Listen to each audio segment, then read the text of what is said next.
memperkenalkan kepada teman-teman, memperkenalkan kepada keluarga bahwa sembuh itu tidak hanya sekedar harus minum obat, tidak harus serta-merta obat melulu ya. Ini karena penyebab penyakit itu ada banyak, bukan cuma disebabkan karena faktor yang harus diselesaikan dengan obat ya. Maka kemudian di OMD ini ada yang bertanya apa itu OMD. Ini adalah one movement direction, adalah satu arah gerakan ya, yang nanti juga terapinya digerakkan ya, gerakan satu arah. Yang pada hakikatnya satu arah gerakan itu adalah sebuah kesadaran masyarakat ya, yang kemudian bangkit dari kebodohan menuju kecerdasan intelek, sadar sembuh gitu ya, sadar sehat.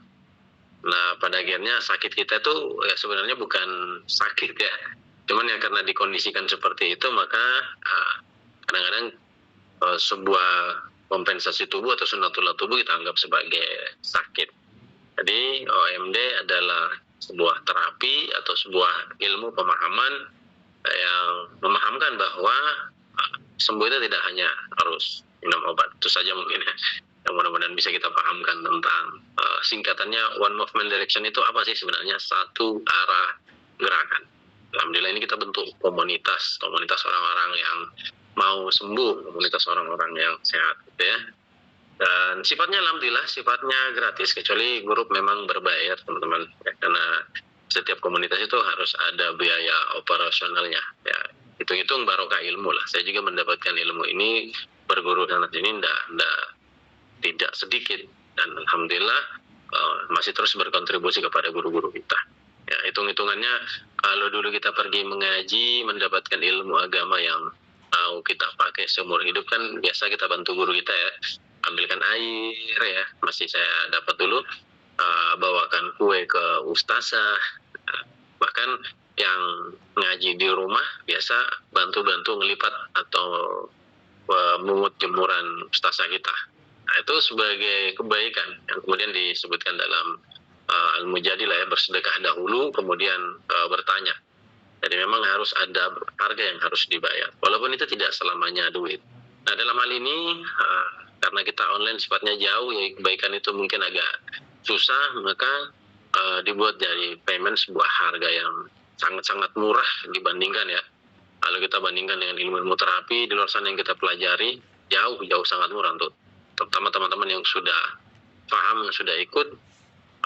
150 berapa sih ketika dibandingkan dapat ilmu yang bisa efektif digunakan di mana saja dan untuk penyakit apa saja.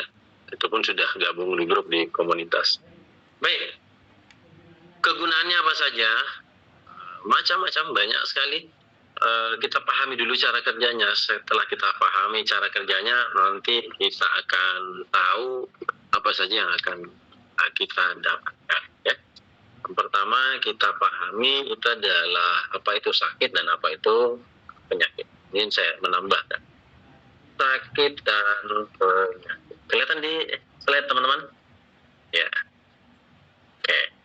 Sakit ya adalah alarm tubuh atau notifikasi atau ada tanda lah ya, tanda bahwa ada yang bermasalah pada tubuh ya. Sakit adalah notifikasi bahwasanya ada yang bermasalah pada tubuh. Oke, berarti ada sesuatu yang tidak beres di dalam tubuh kita, keluar daripada sistem kerjanya, keluar dari sistem kerja, tidak normal ya, tidak normal dan lain-lain. Adapun penyakit teman-teman, penyakit itu adalah sebuah istilah yang kita pakai ketika sakit ini dibiarkan. Muncullah namanya penyakit ya. Jadi ketika itu dibiarkan lama tidak balik normal, maka muncullah yang namanya penyakit. Sebuah rangkaian sistematika yang tidak bekerja lagi ya. Jadi satu tidak bekerja, dibiarkan ya. Besoknya tidak bekerja yang lain, ibarat kalau motor ya. Kalau kita motor awalnya itu cuman karena olinya yang kita biarkan, mulai bunyi motornya, ya, mulai lambat tarikannya, ya lambat tarikan gasnya. Nah, kita pikirnya loh, kok gasnya bermasalah ya? Padahal ada yang salah yang lain. Akhirnya kita sibuk membereskan gasnya, sehingga kita lupa bahwa kita nggak pernah ganti oli. Jadi alarmnya kita bereskan, sebabnya tidak kita kerja. Akhirnya apa? Karena kita kerja cuman gas yang setel, akhirnya apa? Akhirnya olinya habis, motornya jadi terkancing gitu ya, rusak mesin kiri kanan. Begitu juga dengan tubuh kita. Maka kalau teman-teman perhatikan waktu sakit ya, tanda-tanda sakit itu paling nyeri, kemudian apa lagi, kram, kebas, kalau di gigi nyut-nyut, ya. Dan selalu berputar-putar di situ-situ saja. Apapun nama penyakitnya pasti ada nyerinya. Ya, apapun nama penyakitnya pasti ada nyerinya. Mau nyerinya di kepala, mau nyerinya di leher, mau nyerinya di dada, mau nyerinya. Poinnya sakit itu ada nyeri. Nyeri itu adalah alarm bahwa ada yang salah di titik itu. Salah urat tiba-tiba nyeri di situ. Keseleo ada yang nyeri di sana. Poinnya adalah nyeri, ya. Kemudian yang kedua, yang salah juga biasa ada meler. Nah, kalau di hidung ya, meler, flu. Nah, ini menunjukkan bahwa ada yang salah pada suhu di tubuh. Sebutannya orang influenza. Gitu. Masalahnya nanti hidungnya tidak berfungsi atau indera tidak berfungsi. Kemudian mulut batuk-batuk, ya, batuk. Jadi hampir semua penyakit tanda-tandanya cuman ini teman-teman. Ya, ada nyeri, kemudian tidak berfungsi inderanya, kemudian batuk, dada sesak, kalau dada sesak, kemudian di mulut ada mual, muntah, kemudian di kepala oleng gitu. Ya, tanda-tandanya ini. Dalam artian alarm tubuh itu cuma ini saja. Contoh misalnya influenza apa? Sakit kepala, hidung meler, mual, muntah, demam, ya, tanpa demam. Iya, diberilah nama influenza. Kena COVID apa? Meler, flu, influenza, hilang indera perasa, sakit kepala, batu-batu, ya kok sama dengan influenza? Ya sama saja kan, alarm tubuh cuma itu saja, alarm tubuh. Ya, gatal-gatal juga ya, gatal-gatal masuk. Gatal itu menunjukkan ada yang salah dalam tubuh. Nah, kalau kita sepakat bahwa sakit itu adalah alarm tubuh, maka alarmnya jangan dimatikan. Yang diselesaikan adalah kenapa alarm itu menyala, ya. Jadi, jangan menyelesaikan alarm yang menyala ya, nino, tapi selesaikan kenapa alarm itu menyala. Ternyata ada api, maka matikanlah apinya. Nah, kebanyakan kita hanya menyelesaikan alarm. Hal ini kita menyelesaikan akibat. Dan itu memang komoditi sekarang. Itu adalah bisnis yang paling menguntungkan. Karena tanpa menghilangkan sebabnya, maka alarm akan terus-terusan muncul. Ya, akan muncul lagi. Dan itu tentu saja menguntungkan bagi beberapa oknum. Ya. Nah, kalau sudah dibiarkan, maka apa yang terjadi?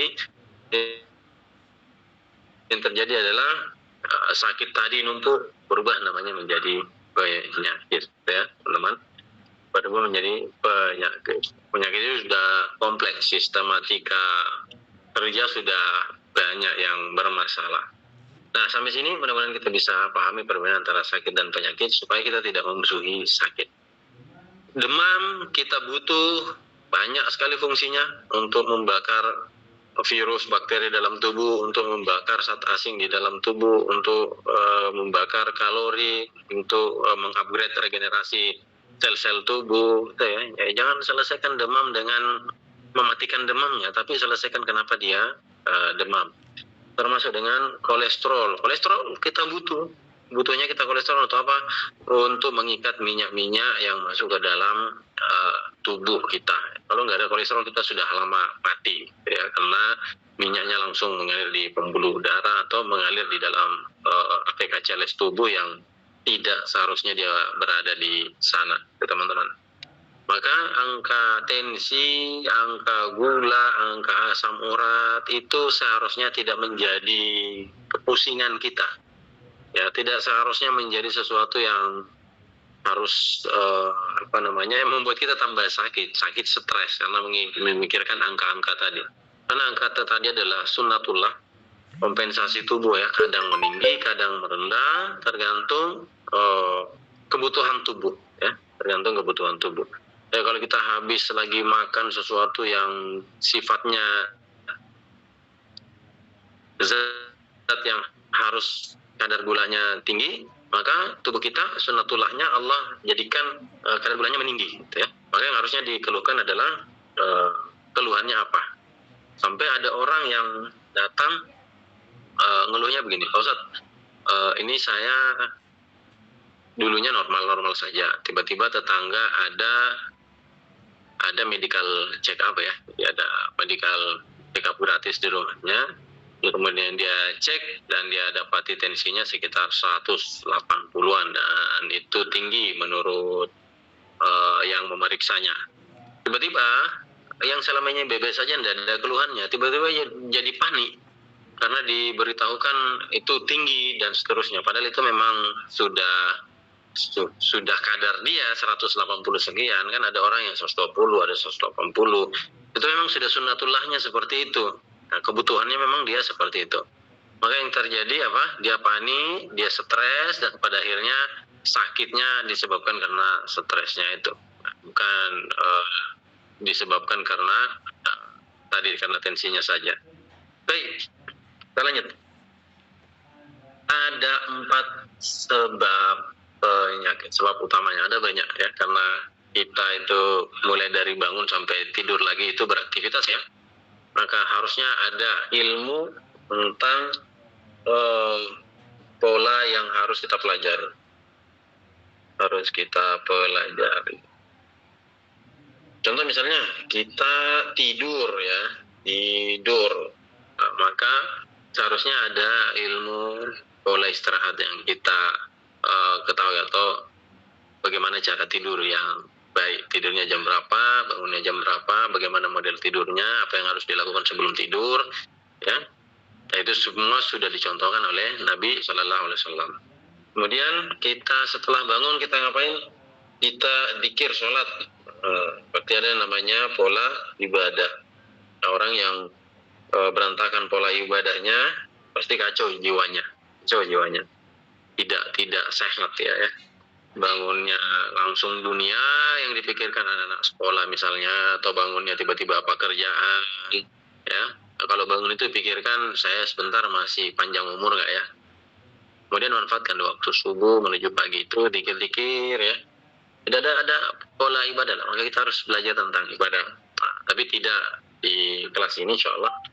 Kemudian kita apalagi setelah bangun, kita bernafas. Tentu saja, maka bernafas juga bisa jadi ilmu.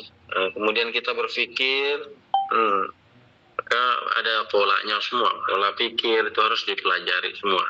Harusnya masuk jadi kurikulum di sekolahan kita. Kemudian kita selain berpikir, kita makan, maka harus ada ilmunya juga. Ilmu pola makan, apa yang boleh, apa yang tidak boleh kita makan, apa yang bisa kita campur, bagaimana cara makannya, bagaimana cara ngunyahnya. Semuanya ada ilmunya sebenarnya. Nah, hanya saja kadang-kadang kita lalai dan abai sehingga kita nggak tahu aslinya itu seperti apa. Kita taunya cuman pakai saja, ya. Seperti orang yang dikasih motor, taunya pakai saja, ya. Isi bensin tidak tahu, ganti oli tidak tahu, perhatikan kampas rem tidak tahu, nanti rusak saja baru, oh ini motor begini, ya. Ya karena dia tidak tahu pakai. Jadi kadang-kadang kita berdoa kepada Allah itu, ya Allah, hamba ingin kaya. Nah, tapi Allah belum kabulkan sampai sekarang. Kenapa? Karena kita nggak tahu pola kaya itu seperti apa. Kadang-kala kita minta, ya Allah, pengen mobil Mercedes-Benz S-Class sekian. Tapi Allah belum kabulkan. Kenapa? Karena Allah tahu, kita belum tahu polanya. Jangan-jangan kalau kita dikasih mobil, 1 hari langsung rusak. Belum tahu cara pakainya, belum tahu cara parkirnya, belum tahu berapa harga pajaknya, belum tahu olinya, belum tahu gimana beli bensinnya. Nah, itu karena kita tidak tahu. Begitu juga dengan tubuh kita, ya. Jadi ada pola-pola yang seharusnya kita pelajari. Insya Allah di OMD kita akan kupas satu persatu. Ini hanya sekedar sosialisasi, itu pengantar apa harus yang kita pelajari. Nah, dari kebanyakan itu, ya, yang sangat-sangat mempengaruhi kita simpulkan jadi 4 hal ini. Jadi 4 sebab utama yang membuat kita sakit. Yang pertama itu adalah makanan. Kemudian yang kedua adalah masalah posisi atau fisik gerakan, kita sebut dengan fisik. Alas gerak atau kita tidak tahu pola gerak, ini nanti menjadi bahasan kita di OMD. Ini yang menjadi bahasan utama, ya. Kemudian masalah pikiran. Jadi kita tidak tahu sesuatu, ya, anak-anak itu kalau tidak tahu sesuatu, tidak mampu memahami, tidak mampu mengutarakan, mereka taunya berteriak dan menangis. Nah, begitu juga kita ketika dewasa, ketika kita tidak memahami sesuatu, kita tidak mampu mengutarakan, kita takut dan tidak benar dalam menyikapi, ya, salah mengambil tindakan, dan terjadi kita akan berteriak dan menangis. Nah, tentu saja itu akan menimbulkan penyakit, ya, emosi, marah, stres, berada dalam tekanan, berada dalam ketakutan. Nanti itu terbagi 2. Ini di kelas yang OMD level selanjutnya. Ada ketakutan, ada kesedihan, menyebabkan penyakit-penyakit panas itu muncul dan penyakit-penyakit dingin jadi kambuh, ya. Kemudian yang terakhir, yang keempat, ada namanya penyakit ruhani. Ini penyakit ruhani, apa bedanya dengan pikiran? Pikiran kan masuk ruhani, jiwa, ya. Rohani yang kita maksud di sini berbeda dengan pikiran. Dia masuk seperti gangguan ain, jin, dan sihir. Itu gangguan-gangguan setan. Bagaimana memetakan itu nantilah insya Allah. Baik, nah kita masuk di makanan dulu, teman-teman. Jadi masalah kita di akhir zaman ini, ya, masalah kita di akhir zaman ini itu adalah mulai dari makanan kita yang bermasalah, ya. Ya. Apa, Bang? Makanan yang bermasalah. Mulai dari makanan tidak sehat, ya, makanan tidak sehat, mengandung zat-zat yang berbahaya, ya, kemudian mengandung pewarna, mengandung pemanis, ya, makan berasnya pakai pemutih, ya, beli jus semua pakai gula, kemudian belinya semua di swalayan, di supermarket. Mana ada barang di swalayan yang tidak pakai pengawet? Ada, tapi palingan bertahan 2-3 hari atau seminggu sudah harus ditarik lagi, gitu. Belum lagi kita singgah di warung bakso, mie ayam favorit dengan perisap, rasa, penyedap, dan semua hal ini yang bertumpuk di dalam tubuh, ya. Satu, mulai dari masakan, makanan. Kita sederhanakan saja, ya, makanan yang tidak beres. Makanan tidak beres. Tapi alhamdulillah, kenapa kita sehat-sehat saja? Karena makanan yang tidak beres ini, kalau metabolisme tubuh kita masih bagus, maka metabolisme tubuh ini yang akan mengupdate, dialah yang akan mengolahnya. Jadi, karena metabolis masih bisa dikerja lah, ya. Alhamdulillah. Jadi orang masih selamat-selamat saja, ya wajar. Makanya yang bilang, Ustadz, saya juga makanannya berantakan, tapi alhamdulillah masih sehat-sehat saja. Itu karena organnya semuanya, metabolisnya semua masih bekerja, tapi ingat, setengah mati. Nah, sekarang bayangkan ada orang yang metabolisnya bermasalah. Contohnya misalnya dia makan gorengan seblak, ya, itu di jam ba'da maghrib, di mana lambung sudah tidak bekerja, ya. Kira-kira gimana itu jadinya efeknya? Maka tidak bisa dikerja lagi, langsung dibuang saja. Nah, jadi metabolisme itu sudah tidak bekerja tapi langsung membuang saja. Makanya BAB-nya lebih banyak kotorannya daripada nutrisinya. Makanan kita hari ini ya, alhamdulillah, ini lebih banyak yang harus dikerja, lebih banyak harus dibersihkan daripada nutrisinya. Coba bayangkan, kita hanya mau ambil nutrisinya saja, ya.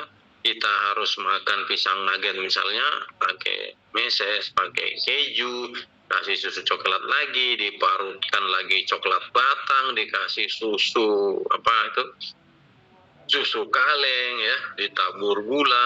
Padahal kita hanya mau makan pisang. Kita cuma mau dapat kalium dan apa yang ada di dalam pisang. Jadi semakin kesini semakin muncul makanan-makanan yang ya, qadarullah ya.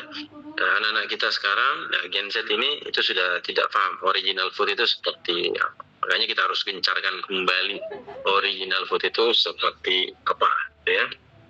Nah, ini contoh original foodnya. Nah, sekarang kalau makanannya sudah tidak beres, metabolismenya sudah tidak beres, maka yang terakhir dikerja adalah membuangnya langsung. Yang masalah lagi, kalau terjadi penyumbatan atau masalah-masalah pada jalur atau saluran-salurannya, itu mau dibuang kemana? Akhirnya mengendap tinggal di dalam. Oke. Ya, sampai sini, Bapak Ibu sekalian, teman-teman sekalian, garis bawahi satu. Makanan sekarang mengandung zat-zat yang seharusnya tidak masuk ke dalam tubuh. Nah, apa yang dikerja oleh tubuh selama metabolismenya masih bagus, insya Allah masih aman sunnatullahnya. Tapi kalau metabolismenya juga sudah bermasalah, maka langsung dibuang. Selama saluran-salurannya masih bagus, insya Allah masih aman. Tapi sampai kapan?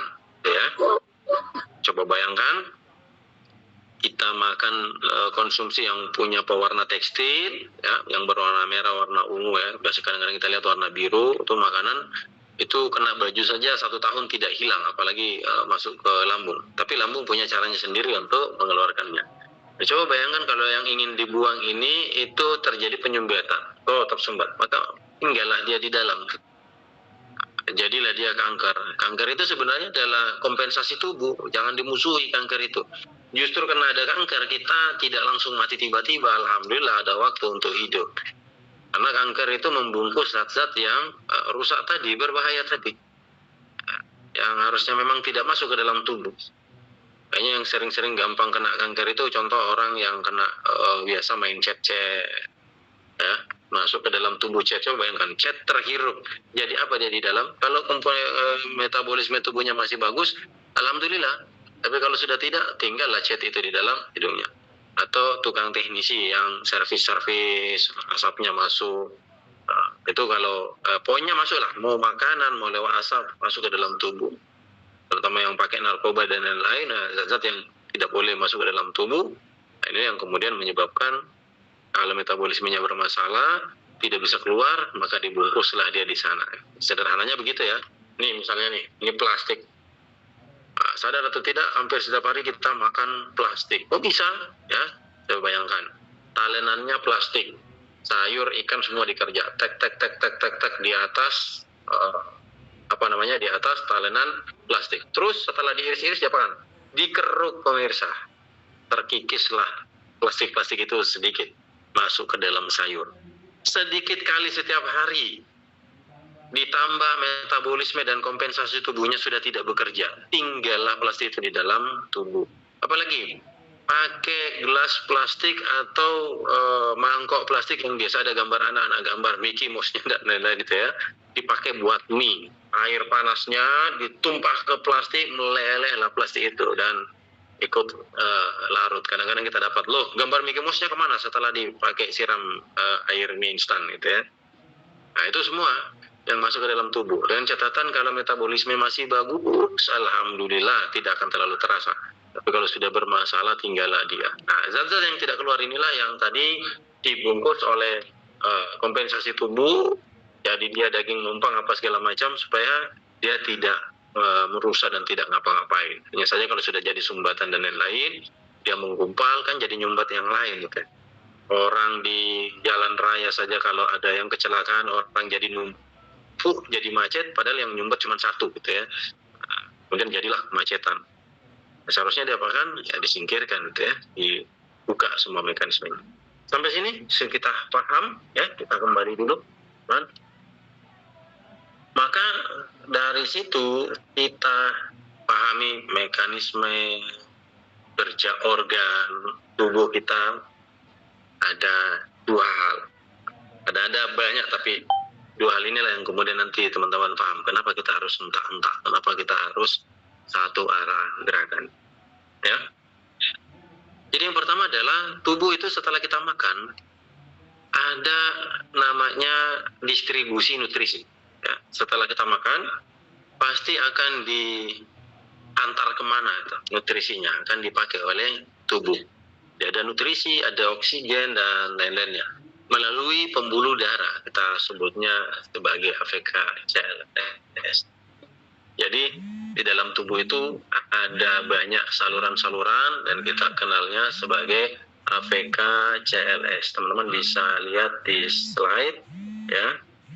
Di slide itu tentang AVK CLS. Apa itu AVK CLS? Arteri, vena, kapiler, klep, limpatik, saraf. Ini semua adalah saluran distribusi. Arteri itu adalah tempat darah mengalir, vena itu tempat darah yang sudah dipakai mengalir, kapiler itu pembuluh darah halus ya. Tetap saja tempat ibarat kayak kabel listrik ya. Kabel listriknya itu arterinya di luar, pas masuk rumah tiba-tiba jadi kapiler, tempat colok-colokan itu kabel-kabel kecilnya. Kemudian ada kleps atau sphincter ya, keram, klep. Kemudian ada limpatik, kelenjar getah bening, dan ada saraf gitu ya. Kemudian kembali ke sini slide sebelumnya. Jadi yang pertama tadi apa? Ada distribusi makanan. Jadi nutrisi-nutrisi tadi itu mau disalurkan. Nah bayangkan kalau ada sumbatan pada saluran ini, apa yang terjadi kalau ada kemacetan pada jalan raya dekat rumah teman-teman? Macet, semuanya tidak bekerja, yang antar pakai tidak jalan, yang antar penumpang tidak jalan. Akhirnya apa? Seluruh kebutuhan yang dibutuhkan oleh orang di seberang tidak terpenuhi karena macet ya. Sering sekali kita pahami bahwa sumbatan itu hanya disebabkan oleh kolesterol, sumbatan itu hanya disebabkan oleh adanya trombosit bermasalah, sumbatan itu disebabkan oleh adanya peradangan, kemudian ada karena pecah pembuluh darah dan lain-lain. Tapi kita lupa, kita jarang sekali membahas tentang ini nih yang penting di garis bawahi, di stabilo kuning ada penyempitan pembuluh darah bukan karena dia haus karena tidak minum air putih, bukan. Tapi ada penyempitan pembuluh darah disebabkan karena pergeseran otot ya. Jadi Anda duduk saja seperti ini, itu sudah ada yang tersumbat. Anda duduk tidak bergerak seperti ini, itu ada yang tersumbat ya. Itu penyumbatan pembuluh darah yang disebabkan oleh pergeseran otot. Biasanya dia sunatullah, dia fitrah, hanya saja ketika perilaku kita yang keluar dari keluar dari fitrah, inilah yang menyebabkan dia menyempit atau tersumbat ya. Sebagaimana yang bisa kita saksikan, coba lihat di slide ya. Biasanya karena kesalahan posisi duduk, kemudian jarang bergerak ya, malas bergerak, kemudian pakai spring bed. Nah ini masalah ini, orang-orang yang suka pakai spring bed, duduknya selalu nyandar pakai lumbar, bukan lagi duduk pakai pantat, apalagi yang jarang bergerak gitu ya, lama duduk di kantor, itu terjadi penyumbatan-penyumbatan yang nanti mengakibatkan sumbatan yang modelnya seperti ini teman-teman. yakni sumbatan pembuluh darah yang tidak ada apa-apa di sana tapi dia nyumbat. Nah, dan bahayanya kalau dia menutup, ya, kalau jalur inputnya ketutup, jadi bayangkan pulpen ini adalah sebuah organ, jadi kalau ada jalur yang masuk dan ini ketutup di jalur masuknya, maka si pulpen ini tidak bisa mendapatkan darah. Pulpen ini tidak bisa mendapatkan jalurnya, terjadilah dia kering dan unfungsional, yang tadinya bisa berfungsi ya, tiba-tiba jadi degeneratif. Nah, makanya biasa kita dengar ada orang yang ginjalnya kering, levernya tidak berfungsi, gagal ginjal, ya. Itu karena nutrisi tidak bisa masuk ke sana. Nah, ini masalah. Selalu diselesaikan masalah-masalah yang jauh daripada sebabnya. Dan sebaliknya, kalau jalur nutrisi atau jalur pembuangan yang ketutup, maka apa yang terjadi? Nah, kalau tadi jalur masuknya yang tertutup sama seperti sawah itu kalau irigasinya ditutup, maka air tidak bisa masuk, jadi kering gitu ya. Dan kalau jalur keluarnya ditutup, terjadilah numpuk, basah, bengkak, infeksi, bahkan bisa korosif. Yang harusnya tidak nongkrong di situ jadi nongkrong di situ semuanya. Terjadi pengendapan dan lain-lain. Jadi penyakit ini kita berdasarkan masalah jalur saja, gitu ya. Disebabkan karena posisi-posisi otot tidak pada tempatnya. Garis bawahi, Bapak-Ibu sekalian, bahwa masalah utama pada gerakan ini adalah karena tubuh otot itu, organ-organ itu tidak pada posisinya masing-masing. Oke, kita tanda dulu. Oke. Kemudian masalah yang kedua itu adalah masalah kompensasi kerja organ. Apa yang dimaksud dengan kompensasi? Dia tidak mampu mengerjakan tugasnya disebabkan karena organ tadi tidak pada posisinya. Terjadi stretching, terjadi tarikan, terjadi penyempitan, bahkan kekendoran dan lain-lainnya ya. Nah, makanya kita ambil contoh misalnya, kasih analogi, teman-teman tulis di buku, satu paru-paru. Nah, paru-paru itu kerjanya kembang kempis, oksigen masuk keluar masuk. Jadi terbuka nutup, terbuka nutup. Itu pada normalnya seperti itu ya. Lalu kemudian tiba-tiba ada suhu dingin yang datang atau cuaca yang dingin, maka paru-paru itu semakin kuat membukanya, semakin besar. Ini analogi saja. Semakin besar, mengecil, semakin besar, mengecil. Gunanya untuk apa? Untuk memanasi tubuh supaya bisa tetap hangat di udara yang dingin. Karena paru-parunya seperti itu. Makanya ada orang yang bisa mengatur nafasnya, mengatur paru-parunya untuk bisa tetap hangat di cuaca yang dingin. Tapi sunnatullah, kompensasi tubuh, kalau cuaca dingin, kita sadar nggak sadar itu paru-paru kerjanya itu untuk melakukan pembakaran lebih cepat. Makanya karena kerjanya cepat, energi yang dibutuhkan jauh lebih banyak. Akhirnya karena jauh lebih banyak, energi yang dipakai besar sehingga orang cepat capek kalau dingin. Jadi kalau dingin orang gampang ngantuk, kalau dingin orang gampang lapar gitu ya. Karena mau makan lagi, pembakaran lebih cepat. Nah, selama posisi paru-parunya masih normal, tidak ada pergeseran otot sebagaimana yang kita bahas tadi, maka dia baik-baik saja.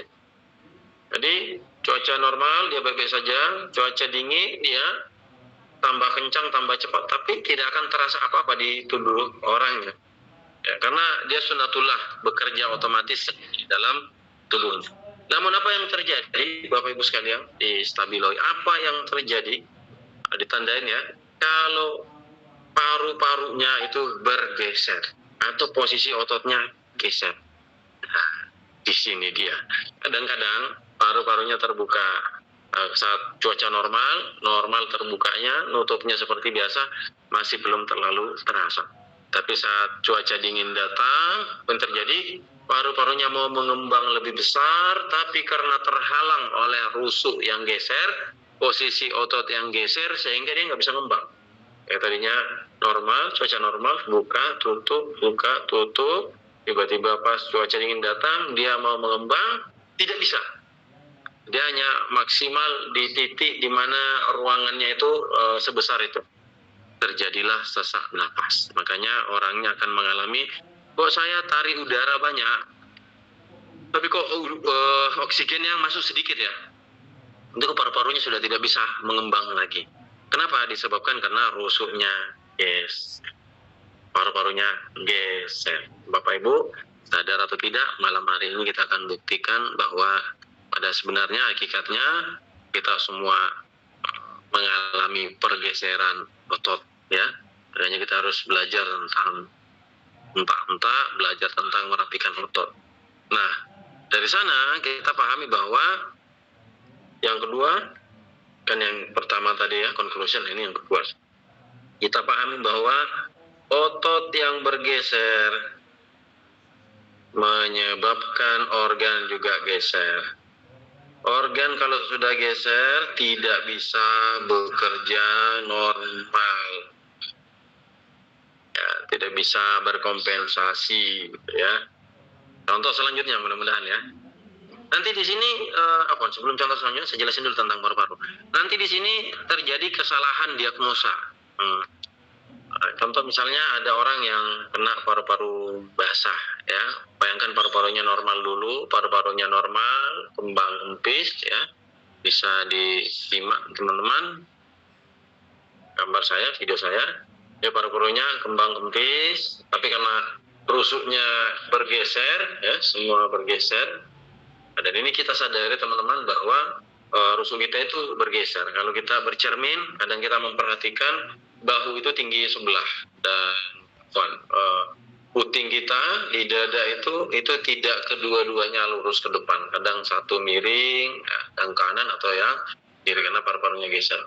Nah, saat paru-paru geser inilah paru-paru di dalam rusuk geser, otot geser, paru-paru di dalam tidak bisa terbuka sempurna, sehingga cairan yang harusnya menyelimuti seluruh paru-paru tadi itu jadi masuk ke dalam, sehingga jadilah dia paru-paru basah, ya.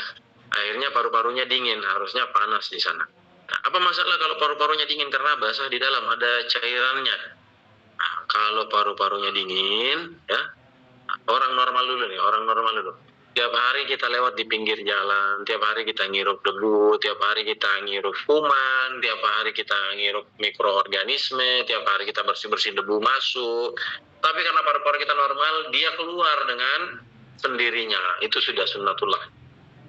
Tapi bagi orang-orang yang ada cairannya di dalam, plus kondisi paru-parunya sudah dingin, plus cara niupnya keluar sudah tidak maksimal karena ototnya geser, kuman yang masuk tadi itu yang harusnya keluar jadi tinggal di dalam. Kebetulan kuman suka tempat yang dingin, ya. Bakteri suka tempat yang dingin. Pelajaran kelas 4 SD, di mana ada lembab, di mana ada dingin, di situ ada kuman, ada bakteri, ada mikroorganisme. Nah, kalau dipanasi malah lari semuanya. Itulah sebabnya kenapa beras ada kutunya, karena beras dingin. Kenapa dikasih bawang mereka lari semua? Karena bawang panas, ya. Jadi mudah sekali kalau kita lihat orang-orang yang kena skabies, kutu air, gampang dimakan bakteri, tubuhnya terlalu dingin, jarang dia makan daging. Tubuhnya jarang makan unsur-unsur panas. Itu nanti kita pelajari di OMD level 2, unsur-unsur makanan. Nah, kembali, kalau paru-parunya sudah dingin, ya bakteri jadi hinggap, bakteri masuk, kemudian bakteri berkembang biak di dalam. Sebentar diagnosanya apa? Oh, karena ada bakteri di dalam sehingga dia kena TBC. Oh, karena ada bakteri di dalam dia kena TBC. Maka yang kita sibuki adalah mengurus bakterinya, yang kita sibuki adalah mengurus virusnya, ya. Padahal yang harusnya kita lakukan adalah merapikan pertama mekanis tubuhnya sehingga paru-parunya bisa melakukan pembakaran lagi dengan sempurna. Makanya tidak selesai-selesai. 12 tahun, 6 bulan, sampai 12 tahun tidak selesai-selesai. Kenapa? Karena mengeluarkan kumannya, akhirnya muncul resistansi, masuk lagi kuman baru, kita obati lagi, kasih lagi antibakterial, anti kuman dan segala macamnya. Itu analogi ya. Mudah-mudahan teman-teman bisa pahami kenapa kita tidak selesai-selesai penyembuhannya. Karena cara berpikir kita keliru. Karena manusia itu tidak hanya biofarmasi saja, manusia itu tidak hanya biokimia saja, tapi manusia itu juga biomekanis, manusia itu juga bioru, bioelektrik, banyak ya. Jadi jangan menyelesaikan dari satu sisi saja. Selanjutnya saya kasih contoh yang lain tentang lambung, teman-teman ya. Lambung itu sama. Kalau lambung, orang yang selalu asam lambung, kenapa di zaman sekarang baru ada penyakit-penyakit asam lambung? Kenapa tidak dari kemarin-kemarin? Nah, coba bayangkan, kalau terjadi pergeseran otot pada lambung, maka lambung gampang penuh, ya. Coba perhatikan, ya. Ini ada di depan saya ada botol. Bayangkan ini adalah lambung, teman-teman. Lambung yang muatannya ini kurang lebih 500 mili. Ya. Dia kalau normal isinya setengah ini seperti normalnya seperti ini, belum ada makanan masuk, memang sudah ada cairan. Tapi ketika seseorang itu makan daging, masuk daging, maka cairan asam lambung bertambah naik, ditambahkan naik dan ditambah keasamannya oleh empedu yang si cairan butuh kadar berapa yang dibutuh oleh asam lambung. Terus makan durian lagi, tambah naik lagi, ya. Tapi karena baru makan ya tidak hilang-hilang, ini mohon dibantu backgroundnya saya. Oke. Kembali ke botol ini, teman-teman. Bayangkan ini adalah sebuah lambung, isinya 500 ml, muatnya 1 liter. Ini asal nominal saja ya. Ini hanya analogi saja, jadi kita angkanya kita sebut-sebut saja. Misal lambung ini 1 liter. Jadi sebelum ada masuk makanan, misal sudah ada setengah memang persiapan. Ketika makanan masuk, itu akan bertambah dia asam lambungnya. Maka akan disemprotkan lagi asam lambung sehingga terisi lagi 200 ml. Sisa kosong 300 ml, karena totalnya 1 liter. Masuk durian bertambah lagi 200 ml, masih ada 100 ml. Apa yang terjadi? Perut penuh, tapi karena masih ada sisa, kita baik-baik saja. Tapi apa yang terjadi bagi orang yang lambungnya ketarik, ya, bagi orang yang lambungnya bergeser posisi organnya seperti itu. Nah, dia bergeser. Apa yang terjadi? Yang tadi muatannya itu bisa 1 liter, sekarang sisa 800 mili. Sehingga ketika masuk durian, daging sudah hampir penuh, masuk durian langsung penuh. Makanya ada orang yang bilang, Afwan Ustaz, saya tidak bisa makan durian, tidak bisa makan rambutan, tidak bisa makan pedas. Kenapa? Saya masuk pedas sedikit aja langsung sakit di ulu hati, naik saya. Ulu hati itu bukan lambung, itu adalah klep atau kerannya yang bermasalah. Lambung itu sebelah kiri sini, sebelah kiri. Nah, ulu hati di tengah ya. Jadi kalau cuma sakit di ulu hati itu bukan masalah lambung disebutnya. Tapi karena kita sudah lumrah menyebutnya itu sebagai masalah lambung, dia ada masalah pada pintunya. Nah, itulah yang terjadi ketika AVK CLS itu bergeser. Tubuh jadi tidak bisa terkompensasi. Nah, perhatikan, coba bayangkan kalau ulu hati ini bisa diperbesar tidak ya? Nah, jadi kalau ulu hati ini terlalu rapat ya, disebabkan karena ototnya bergeser, maka ini menyebabkan gas yang tidak bisa keluar. Sakit sekali ulu hati. Dan sebaliknya, kalau ototnya geser menyebabkan pintu ulu hati terbuka, longgar, maka orang gampang, asam lambungnya gampang naik. Mudah-mudahan dapat logikanya seperti itu. Nah, Sadar atau tidak Bapak Ibu sekalian, kita itu sementara banyak bergeser ya. Untuk membuktikan silakan kita duduk menghadap kamera, kita tarik nafas, kita akan bandingkan nafas kita. Silakan tarik nafas terlebih dahulu, rasakan nafasnya. Oke, kita praktek langsung ya, bagaimana membuktikan. Nah, tarik nafas, hembuskan, tarik nafas, hembuskan, ya, tahan di situ. Sekarang putar badannya ke arah kanan. Kita mau tahu saya ini otot saya ketarik arah kanan atau ketarik arah kiri. Ya, karena kesimpulan dari ilmu terapi ini diagnosanya hanya ada orang kanan dan hanya ada orang kiri. Yang dimana orang kanan itu semua organ-organnya ketarik kanan oleh femur kanan. Apa itu femur kanan? Tulang paha kanan. Nah, organ-organ tadi itu semuanya berada di dalam kerangka, ya. Ini, sekalian.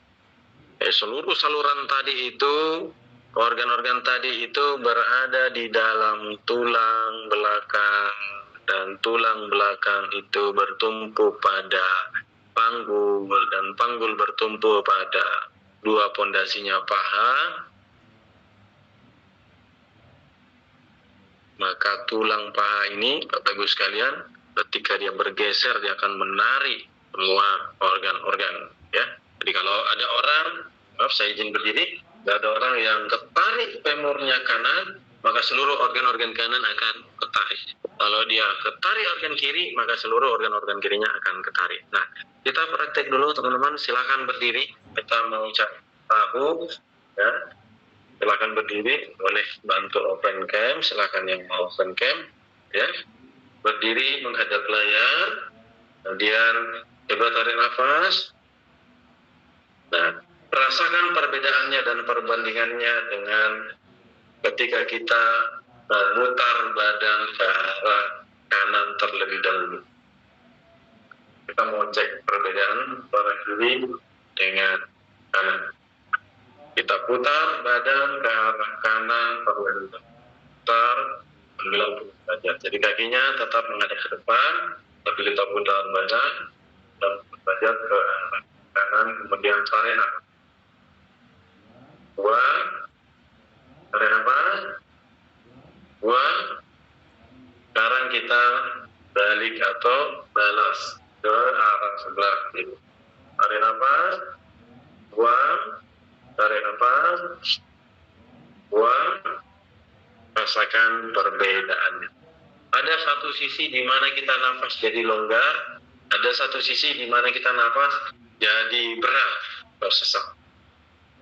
Oke, sekarang kita buka kaki selebar bahu, berdiri seperti orang mau sholat. Ini kita kasih gerakan tambahannya untuk mendiagnosa, untuk mengecek, untuk membuktikan bahwa apakah betul-betul ada yang bergeser di tubuh saya, ya, termasuk yang tadi vertigo, yang kelingan, yang saraf kejepit dan lain-lainnya. Nah, silakan saat berdiri, satu, majukan terlebih dahulu kaki kanan, majukan kaki kanan, ya. Ini kamera tidak bisa mengambil kaki saya, jadi silakan praktik berdiri seperti orang sholat. Kakinya jangan rapat di bawah, tapi dibuka selebar bahu, ya. Tadilah mohon di zoom gambar saya supaya bisa terambil di kamera, ya. Jadi anggaplah tangan saya ini adalah telapak kaki, dibuka kakinya selebar bahu, kemudian majukan kaki kanan terlebih dahulu. Setelah memajukan kaki kanan, putar badannya ke arah kanan. Putar badannya ke arah kanan. Kemudian bernafas. Oke, sekarang kembali ke posisi sholat, mundurkan kakinya. Sekarang majukan kaki kiri. Kemudian putar badannya ke arah kiri. Kemudian bernafas. Tarik nafas yang panjang, buang, sama seperti tadi. Baik. Sekarang bandingkan rasanya. Enak nafas menghadap kemana? Longgarnya sebelah mana? Sebelah kanan atau sebelah kiri? Ada yang enak nafas, ada yang longgar nafas, tapi yang sebelahnya badan sudah mulai tidak nyaman, mulai ketarik-tarik di leher, sakit di punggung, silahkan praktekkan lagi. Oke, silakan duduk, silahkan bantu. Kalau sudah diketahui saya kanan, enaknya di kanan, itu boleh ketik di kolom chat saya kanan atau kiri. Oke. Dapat Bapak Ibu sekalian? Oke. Sekarang kalau sudah dapat yang kanan yang kiri, kita bisa praktek dengan menutup satu lubang hidung. Contoh, misal saya mau ngecek saya ototnya ketarik kanan atau kiri, maka saya tes yang kanan dulu dengan menutup lubang hidung kiri. Maka saya bernafas pakai lubang hidung kanan. Saya tarik nafas.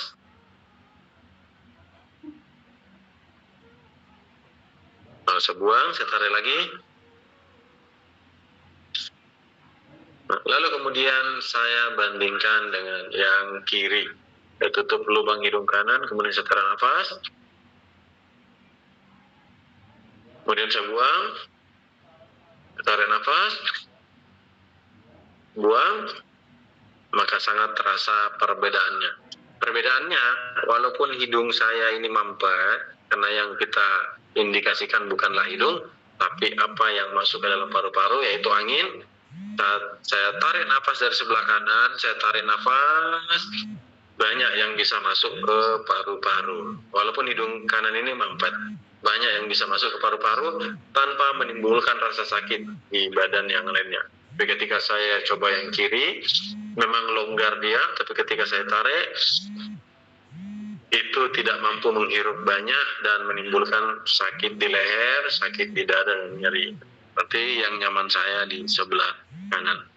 Nah, silakan Bapak Ibu dipraktikkan Anda kanan atau kiri.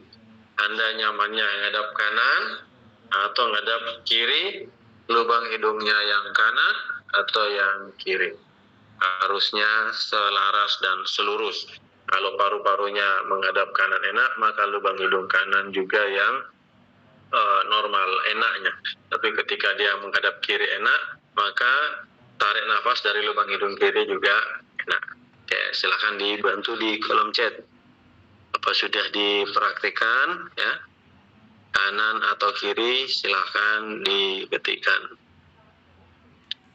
Alhamdulillah. Oke, yang terakhir pembuktiannya adalah kita mengangkat benda. Ya, betul sekali. Saya femur kiri tapi leher tarik kanan ya. Iya, karena betul kita orang kiri. Sekarang kita mengangkat benda. Pastikan bahwa otot itu akan kuat ketika kita mengarahkan pada posisi arah ototnya ketarik. Contoh misalnya, tadi saya sudah praktek menghirup, saya adalah orang kanan, enak kanan, kirinya susah, maka prakteknya itu adalah mengangkat pundak. Jadi caranya ya, buka kaki sebahu ya. Ya, ini barangkali bisa dibantu ya tim admin untuk mengambil gambar. Mohon waktunya bersabar sejenak.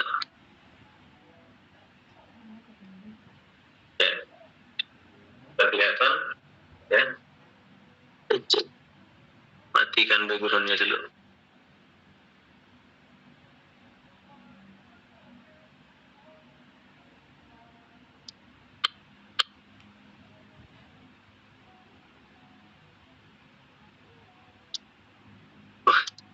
Malah tambah jadi backgroundnya.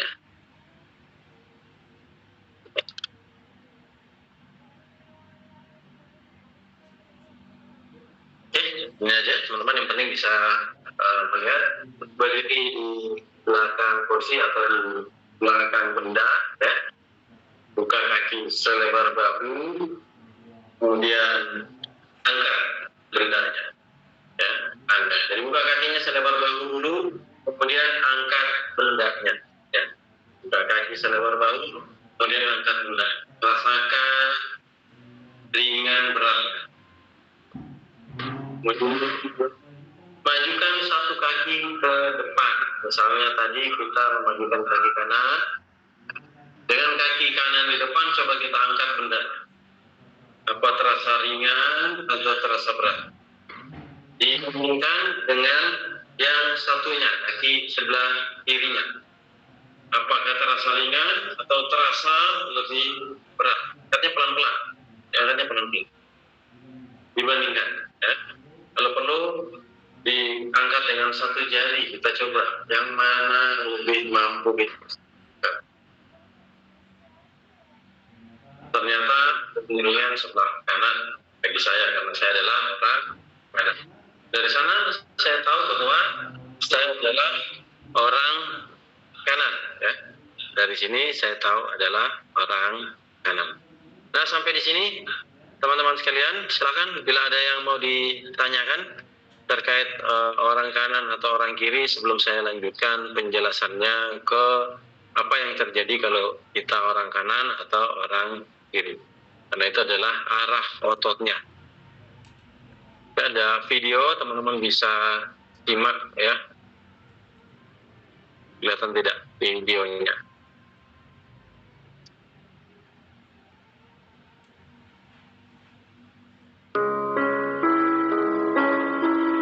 Ya, jadi lihat videonya. Nah, dari video ini kita bisa lihat arah otot itu cuma satu arah. Ada yang kiri, ada yang ke kanan, ya. Nah, perhatikan urat-urat ototnya, teman.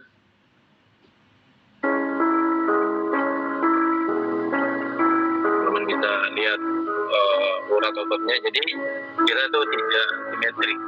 Ada yang ketarik ke arah kiri, ada yang ketarik ke arah kanan. Seperti urat-uratnya. Nah, dari video ini teman-teman bisa tahu ini orang kiri atau orang kanan. Mana arah otot.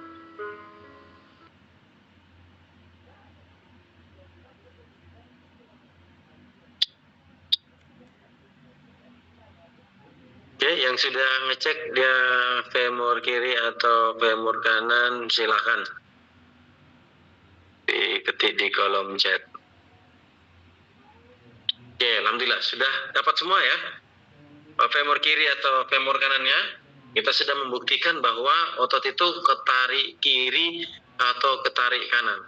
Jadi orang yang ketarik kiri itu kalau dia menghadap kanan, maka semakin sesak dia dan susah bernapas. Tapi kalau menghadap kiri, itu jadi enak napas. Dan sebaliknya, orang yang ototnya ketarik kanan, ya, orang yang ototnya ketarik kanan, dia kalau menghadap kanan enak longgar, dan kalau menghadap kiri semakin sesak napas. Ya.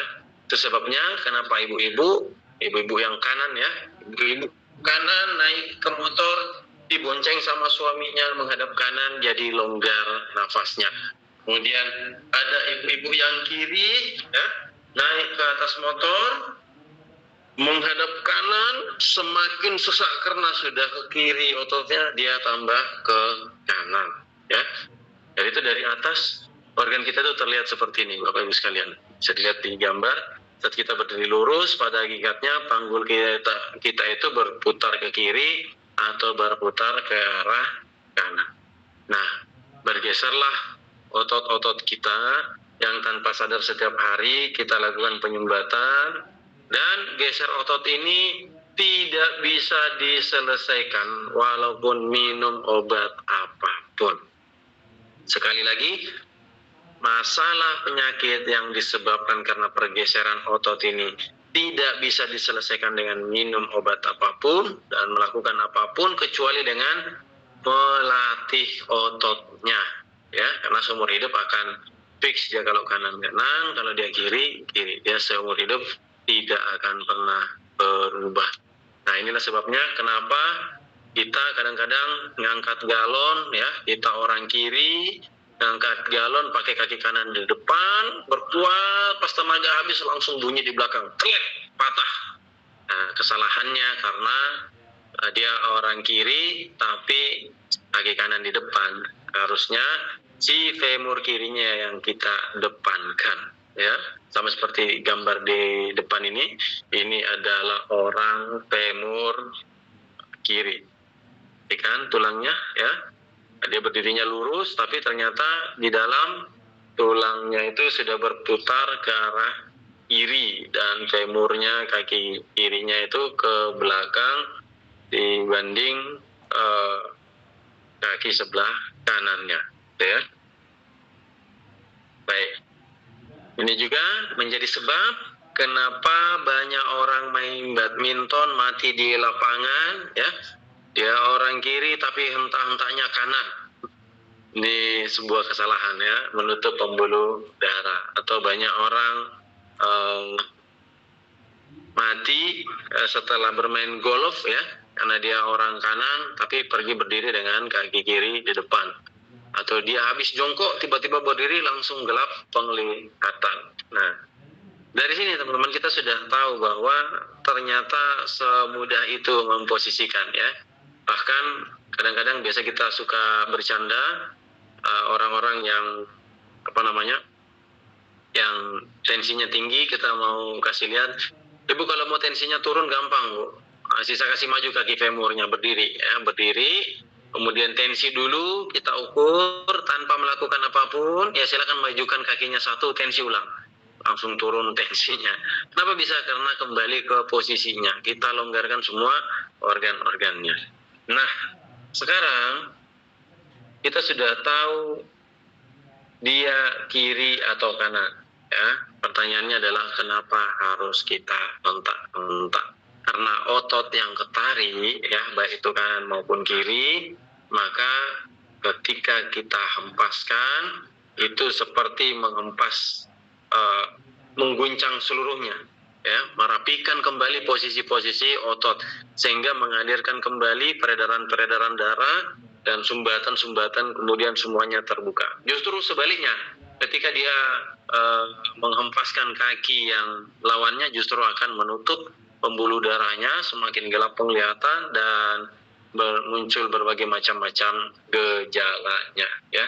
Jadi kita tidak menyelesaikan satu persatu, kita tidak menyelesaikan sedikit demi sedikit, tapi yang kita selesaikan, kita pegang posisi tulangnya, kemudian kita hempaskan rapi dari atas dan sampai ke bawah, ya. Perhatikan di slide Bapak Ibu sekalian, orang yang ketarik ototnya kanan itu akan sering mengalami kencing-kencing karena klep kencing itu memang ada di sebelah kanan. Bisa usus buntu, bisa ginjal kanan yang bermasalah, bisa kena lever karena semua organ kanan ini akan ketarik bagi orang kanan, ya. Dan bisa kena lever, empedu dan pankreas, itu bisa. Bisa juga ketarik jantung, bisa paru, ya. Tapi lebih utama dia akan ketarik. Makanya si orang kanan ini penyakit umumnya adalah kencing-kencing, kembung-kembung, kentut-kentut, tidak tahan dingin, ya. Nah, adapun juga orang kiri, karena ototnya ketarik kiri, maka yang selalu bermasalah adalah masalah klep BAB-nya. Makanya sering BAB bermasalah, usus besarnya bermasalah, sebelah kiri semua, ya, ginjal kiri, dan lambung, sering mengalami masalah lambung. Ulu hati selalu gampang sakit, ya, limpa, paru naik ke atas, jantung naik ke atas, gigi kirinya rusak, gitu, ya. Orang kanan itu gigi kanannya rusak, hidung kanannya meler, mata kanannya selalu banyak kotoran di ini, dan dia ngocek-ngocek telinga kanan, banyak kotoran telinga kanannya. Orang kiri bermasalah BAB, terus besar, lambung, limpa, dan gigi sebelah kiri, ya. Makanya sakit gigi itu cuman di bawah sini, tidak pernah ada yang di depan, jarang sekali kita temui. Sakit gigi itu cuman yang sejalur saraf, ya. Jadi kalau kita dapat orang yang misalnya nih, ada bapak-bapak datang mengeluh, sudah dipasangi kateter, ya, usus buntunya dipotong, kemudian dia kena lever, kemudian ada batu empedu, ya mungkin di sebagian orang akan berkata, wah penyakitnya komplikasi sekali. Tapi di OMD itu kita pahami bahwa, oh penyakitnya jalur kanan, berarti beliau orang kanan. Sebenarnya saat dia menghempaskan atau menghentak dengan kaki kanan saja, itu sudah cukup untuk merapikan kembali seluruh AVK celes yang ada di organ-organ kanannya, ya. Oke. kita kasih contoh gambaran bagaimana cara mengempasnya. Saya mohon izin teman-teman fokus ke kamera ya. Saya tentu saja. Bayangkan organ saya ini semuanya ya ketarik, seluruh organ saya ini semuanya bergeser ke arah kiri misalnya. Maka ketika saya menghentakkan kaki kanan ke depan ya, sebentar videonya saya praktek saja dulu, nanti videonya kita kasih lihat. Maka ini akan semakin ke kiri dan semakin saya tidak bernafas. Tapi ketika saya majukan kaki kiri, maka ini jadi longgar. Ini bekerja kembali. Begitu juga dengan orang yang tertarik ototnya kanan. Ketika seluruh ototnya tertarik kanan, maka terjadi jempitan di sebelah kiri, terjadi penguncangan di sebelah kanan, organ-organ di dalamnya. Maka ketika saya menghadap kiri, tambah sesak. Kemudian saya bertumpu kiri, tambah sesak. Kemudian saya memutar kiri, tambah tidak bernafas. Tapi ketika saya memajukan kanan, apa yang terjadi? Dia jadi longgar dan bisa Nah, dari sini kita paham bahwa ada orang tak kanan dan ada orang yang tak ya. Maka dari sana kemudian alhamdulillah kita dapat maksud ayat ya, yang ketika diperintahkan kepada Ayub, diperintahkan kepada beliau, wahai Ayub, hentakkanlah kakimu, jadi hentak itu satu kaki, karena kalau dua kaki itu bukan hentak tapi lompat ya. Jadi menggunakan satu kaki, entah kanan atau kiri. Nah, bagaimana cara menghentaknya? Silakan teman-teman. Kalau sudah dapat kanan dan kiri, sekali lagi di 20 menit terakhir silakan kanan atau kiri ketik di kolom chat untuk memastikan betul-betul teman-teman ini sudah mendapatkan femurnya. Saya orang kanan atau saya orang kiri, ya. Kita tidak membahas nama penyakit karena ketika kita hempaskan sama seperti baju ya. Baju itu tidak kita rapikan satu-satu, ya. Di bawah kita rapikan, di atas kita rapikan, tidak. Tapi kita memposisikannya, memegang benangnya, memegang bahunya, kemudian kita hempaskan maka rapi dari atas sampai bawah. Begitu juga Anda mau katarak, mau gondokan, mau paru-paru, mau asam lambung, mau jantung, itu semua nama organ yang Anda sebutkan. Mau Ustaz saya gatal-gatal, mau ini saya kena autoimun, itu semua nama akibat yang Anda sebutkan. Yang kita lakukan di OMD adalah rapikan seluruh posisi ototnya dan biarkan otot itu, biarkan organ itu melakukan kompensasi, dia melakukan sunnatullahnya sendiri, ya. Jadi biarkan organ-organ kita melakukan penyembuhannya sendiri. Pastikan kita sudah tahu kanan dan kiri. Insya Allah kalau sudah tahu, silakan teman-teman video berikut ya. Kemudian kita praktekkan. Saya akan bagikan video, kita sama-sama praktik ya. Alhamdulillah, sampailah kita pada sesi yang Bismillah, alhamdulillah, sampailah kita pada sesi yang ditunggu-tunggu, yakni sesi praktek. Oke, teman-teman, silakan posisikan, ambil posisi berdiri. Berdiri di depan kamera masing-masing, di layar masing-masing, letakkan handphone di depan dan boleh open cam. Teman-teman boleh open cam supaya kita bisa lihat gerakannya sudah benar atau belum. Caranya sangat-sangat mudah, silakan berdiri di depan kamera dan buka kaki selebar bahu. Pertama, step 1, buka kaki selebar bahu. Selebar bahu atau teman-teman boleh menggunakan garis ubin, garis TL di rumah masing-masing. Kalau tidak ada garis, boleh dengan ukuran 5 jari 1 jengkal. 5 jari 1 jengkal ini kurang lebih adalah ukuran lebar bahu kita. 5 jari 1 jengkal ini kurang lebih adalah ukuran bahu kita. Oke, setelah memposisikan seperti ini, badan ditegakkan, ubun-ubun ditinggikan, bukan berarti mendongak, tapi ubun-ubun ditinggikan. Jadi bukan mendongak, tapi ubun-ubun ditinggikan. Kemudian step kedua, perhatikan kakinya lurus ke depan terlebih dahulu ya. Jadi tidak membuka keluar, tidak juga menutup ke dalam. Tidak membuka keluar, tidak juga menutup ke dalam, tapi lurus terlebih dahulu. Nah, kemudian step yang terakhir, step yang ketiga, majukan satu kaki femur, nggak usah terlalu jauh. boleh kurang lebih 1 jengkal ke depan, Anda usah terlalu jauh ke depan ya. Nah, cukup seperti orang melangkah, setengah langkah ke depan. Seperti ini posisinya. Nah, jadi sesuai dengan garis. Nah, sesuai dengan garisnya. Posisikan kaki femur di depan. Kalau teman-teman femur kanan, majukan kaki kanan sedikit. Kalau teman-teman femur kiri, majukan kaki kiri sedikit. Oke. Kalau saya orang kanan, saya akan praktikkan femur kanan di depan. Kemudian kita mulai dengan cara menghentaknya. Jadi menghentak bukan menginjak. Boleh diambil dari samping ya. Dari sini mungkin bisa kelihatan. Kalau injak-injak itu seperti ini. Tapi yang kita inginkan adalah menghentak dengan cara mengangkat kaki dan menjatuhkannya kembali ke bawah. Nah, jatuhnya seluruh telapak kaki, bukan jinjit, bukan juga tumit ya. Tapi langsung jatuh telapak kaki. Jadi menjatuhkan badan ke depan tanpa harus menggerakkan di belakang terlebih dahulu. Ya. Boleh kembali ke depan, badan tetap lurus. Nah, jangan sampai maju kaki lalu badan miring. Nah ya, tapi tetap lurus ke depan. Pastikan badan seluruhnya ini tetap lurus ke depan. Majukan kaki sedikit, lalu kemudian badan lurus dan mulai menghentak. Pertama-tama kita mulai dengan menghentak kaki depan terlebih dahulu. Awali dengan bismillah, baca doa, meminta kesembuhan kepada Allah. Allahumma rabbanas azhibil ba'sah, ishfi wa anta syafi, la syifa illa syifa la yughadiru saqama.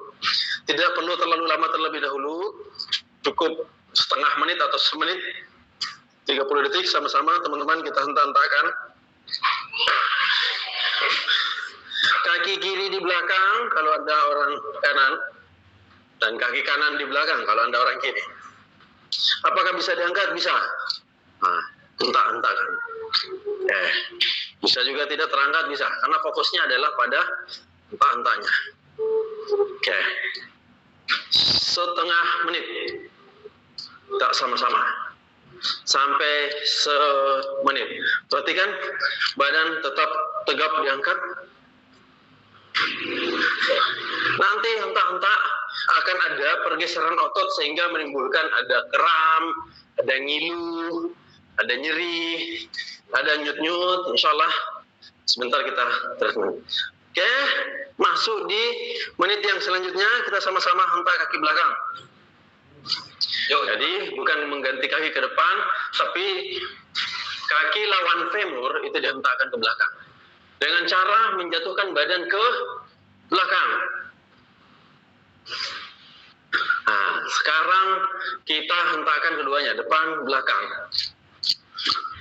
Seperti orang lari-lari kecil. Depan belakang, lebih cepat. Badan tetap lurus. Yang perlu diperhatikan, kaki jangan sampai selurus, tapi masing-masing ada pada posisinya.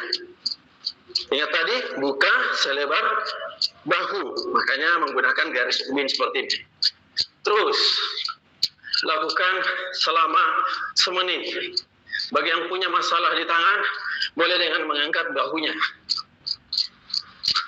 Sama masalah di leher, boleh dengan mengangkat bahunya. Oke, cukup. Silakan teman-teman tarik nafas terlebih dahulu. Hembuskan pelan. Tarik nafas lagi. Hembuskan. Tarik nafas. Sekarang bagaimana menyelesaikan kram-kram, ngilu-ngilu, kebas-kebas atau masalah-masalah tidak nyaman pada jasad kita. Baik. Jadi saat kita menghentak, ada anggota badan yang terasa tidak nyaman. Entah dia di sebelah kanan atau sebelah kiri.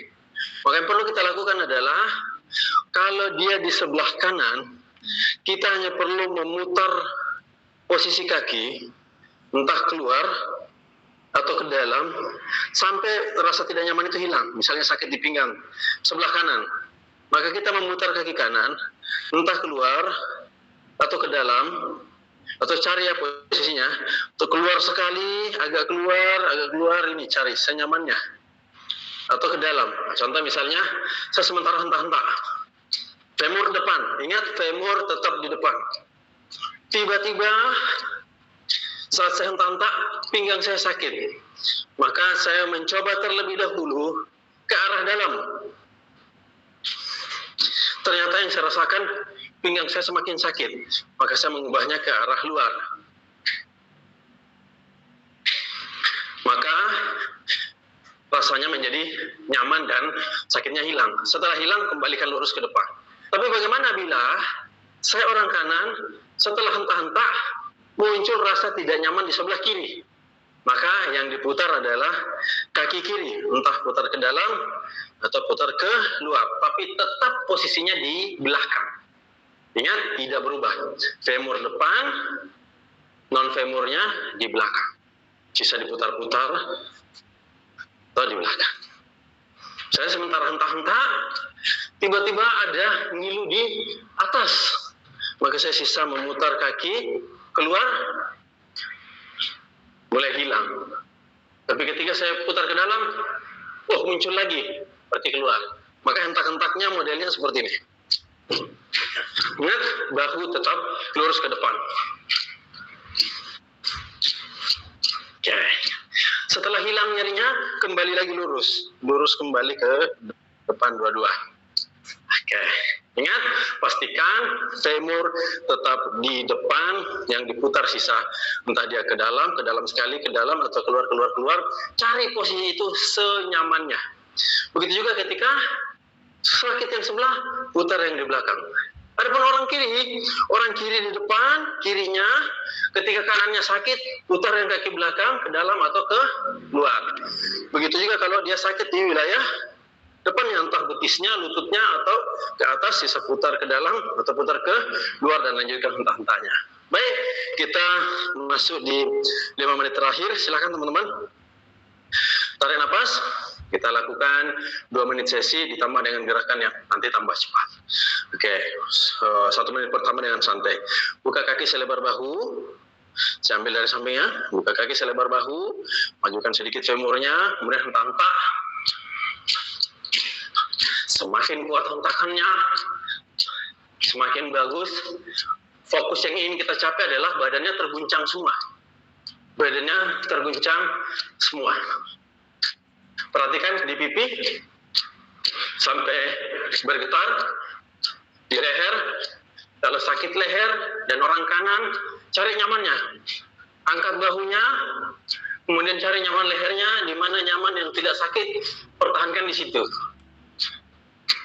Kalau sakitnya di tangan, ada ngilu-ngilu, ada kaku-kaku, boleh diangkat tangannya seperti ini dan dibiarkan terguncang dengan sendirinya. Jadi kalau saya orang kanan, maka putar tangan ke dalam dan tangan kirinya putar ke arah luar. Angkat seperti ini. Angkat setinggi mungkin dan biarkan bahunya terguncang. Ini akan melepaskan atau meriliskan otot-otot yang kaku di sana. Oke. Sekarang lanjut di step berikutnya. Mulai angkat kaki belakang. Ayo teman-teman, silakan berdiri. Praktikkan 2 menit. Terus. Ingat sekali lagi, kalau Anda orang kiri dan ada sakit di tangan, maka putar tangannya ke arah kiri. Ini pun juga putar ke arah kiri, lalu angkat. Kalau Anda orang kanan, putar ke arah dari arah kanan ke dalam, dan ini pun juga dari arah kanan ke arah kiri. Kalau Anda orang kiri, tangannya ini hanya kalau ada masalah tangan dan leher. Jadi kalau orang kanan, putar ke arah dalam, ke arah kiri, kirinya juga putar ke arah kiri, lalu angkat ke atas, lalu lompat yang tinggi. Dan sebaliknya, kalau Anda orang kiri, putar ke arah dalam kirinya, kanannya juga putar ke arah kanan, kemudian angkat. Itu membuat jari-jari yang kaku atau otot-otot yang otot yang kaku di sana itu rilis kembali. Ya sudah cukup, tarik nafas.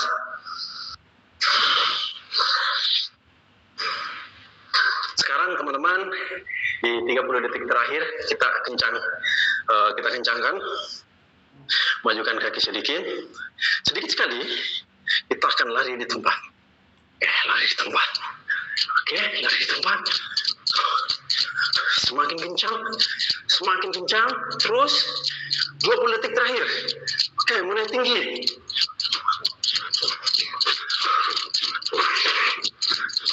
Terus 10 detik terakhir kencang. Kencangkan teman-teman. Ayo. 1, 2, 3, 4, 5 istirahat. Tarik nafas. Alhamdulillah. Silakan tarik nafas teman-teman. Rilekskan badan. Jangan langsung duduk, jangan langsung minum. Ikuti arahan dan instruksi selanjutnya. Alhamdulillah, kita sudah sama-sama anta-anta ya.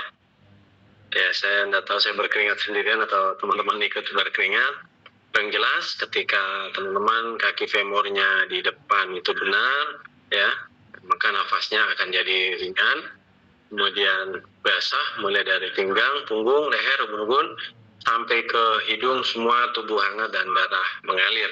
Dan kalau hentak-hentakannya salah itu nafasnya akan berat karena indikator kita nafas. Kalau nafasnya semakin ringan itu sudah benar, kalau dia salah maka nafasnya jadi berat. Susah tarik nafas, pusing, vertigo, mual, bahkan pucat, putih, tidak berkeringat. Bagaimana caranya untuk orang yang tidak bisa bangun? Bagaimana caranya untuk orang yang tidak bisa jalan? Nanti videonya saya akan kirim ke grup teman-teman ya. Jadi ini bisa untuk usia berapa saja, untuk siapa saja, laki-laki maupun perempuan, untuk anak-anak kecil sampai lansia ya. Bahkan mandiri bisa kita lakukan sendiri ya. Adapun kalau harus ditolong itu cuma awalnya saja, selebihnya kita akan lakukan sendiri. Praktis bisa kita lakukan di mana saja, bisa kita lakukan kapan saja dan langsung terasa efeknya. Untuk teman-teman yang punya saraf penjepit, coba lakukan rasakan saraf penjepitnya ya. Poinnya adalah femur di depan.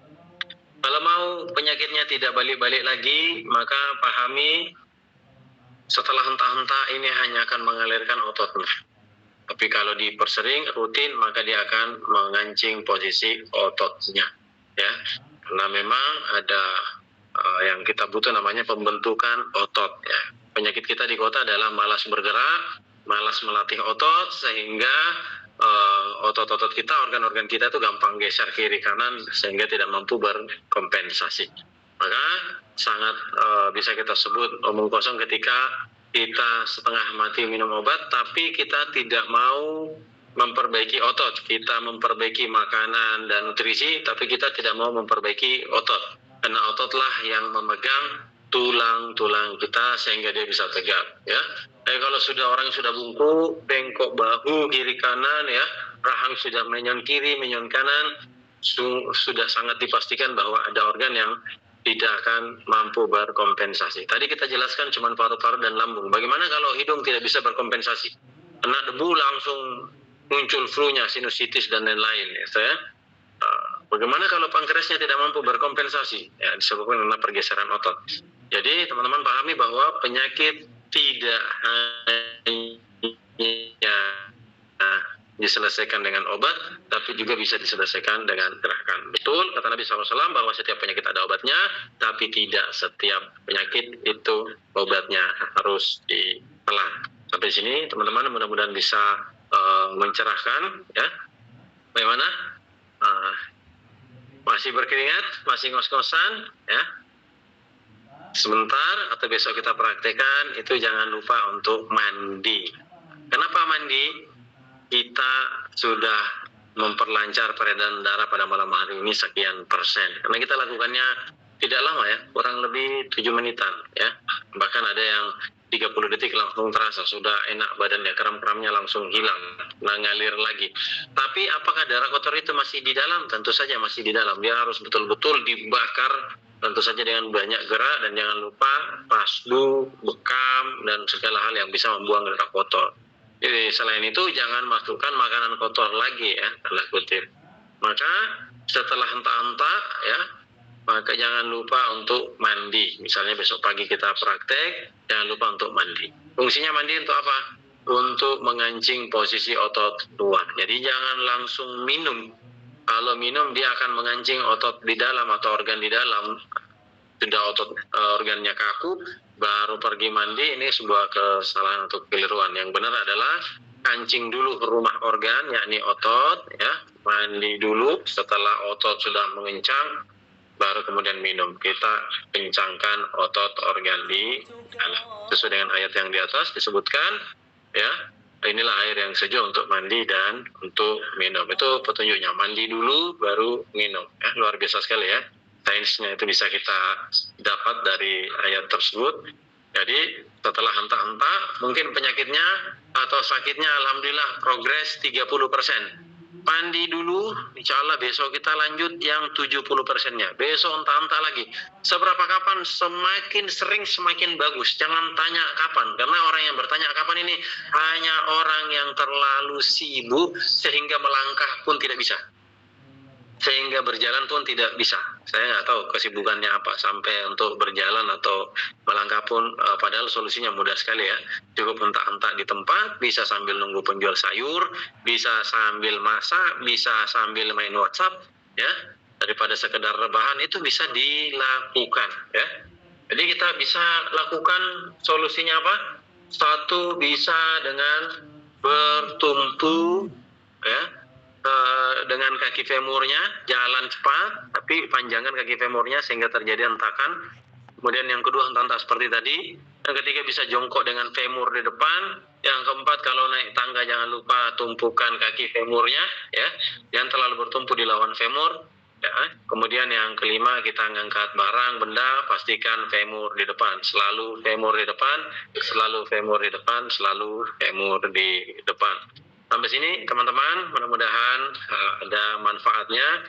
Allah berkahkan, Allah kekalkan, dan Allah jariahkan ilmu yang sedikit ini itu bisa menyelamatkan banyak, ya, mulai dari orang-orang yang anak-anak kecil yang mungkin sarafnya bermasalah, tulang belakangnya bermasalah, ya, kemudian ibu-ibu, ya, yang sungsang anaknya yang susah hamil, ya, kemudian penyakit-penyakit kita, penyakit-penyakit yang macam-macam yang sampai hari ini kita belum dapat pengobatannya. Barangkali bukan masalah pada herbalnya atau obatnya, tapi masalah pada biomekanisnya, ya.